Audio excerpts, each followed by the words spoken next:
I'm Butch Stearns of the Pulse Network at thepulsenetwork.com for coldhardfootballfacts.com. He's Kerry Byrne from coldhardfootballfacts.com, here to talk about a subject that we think is interesting and you might be interested in, the NFL and how great a product they are, how great business they've done, but at what price?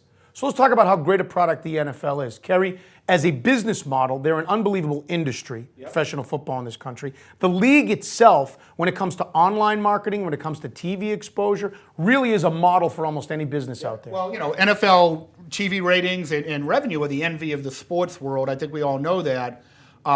Just look at the numbers in any aspect. They just print cash. Well, I'll take it a step further. They're the envy of any brand or any industry or any business. Yeah.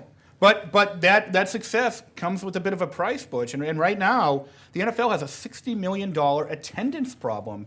If you look at live attendance, there's a problem with that live product. The 2011 season was the worst for NFL attendance since 1998. After decades of steady climbing, since 2007, it's been on a steady decline.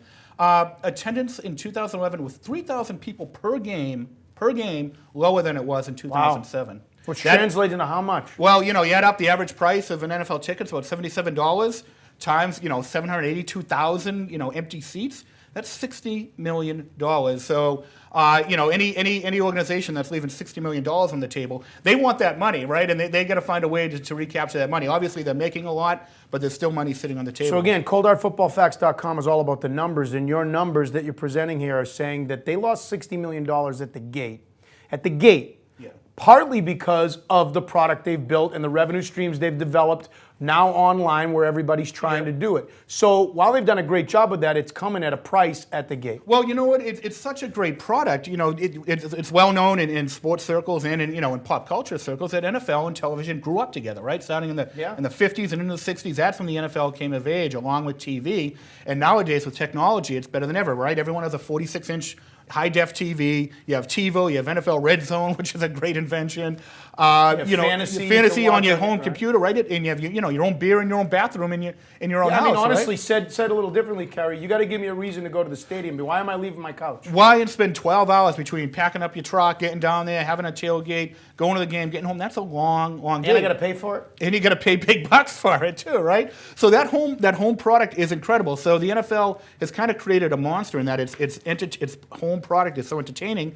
People are starting to say, hey, wait, why should I go to the game? And going and doing it in really large numbers that fans are staying home. And we're talking about the NFL as a business. We're here at coldhardfootballfacts.com. And when you talk about the NFL as a business, their CEO, if you will, the guy who runs it all, Roger Goodell, he knows this. He's actually addressing this. Well, the NFL is obviously a great, clever organization. And they talk about the TV ratings. They issue the releases. Year after year, the most watched products on TV event, in any genre are NFL football games, right? The Super Bowl year after year, the most watched event on TV.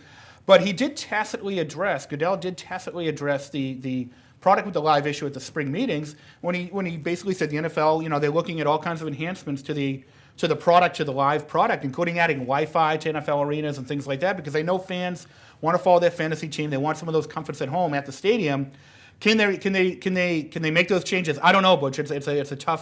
It's a tough thing to do. It's a tough chore to match those comforts at home. But they do have to do something, because when you get 3,000 empty seats every game, that's a bit of a problem for the NFL, for the nation's #1 sport. So let's sum up our conversation on the business of football here on Football Nation. It's, according to Kerry Byrne at coldhardfootballfacts.com, a drop in attendance that's been the worst in 13 years in the NFL. Saw last year in 2011, 3,000 seats per game on average, not filled at NFL stadiums, not paid for, which is a loss at the gate of $60 million.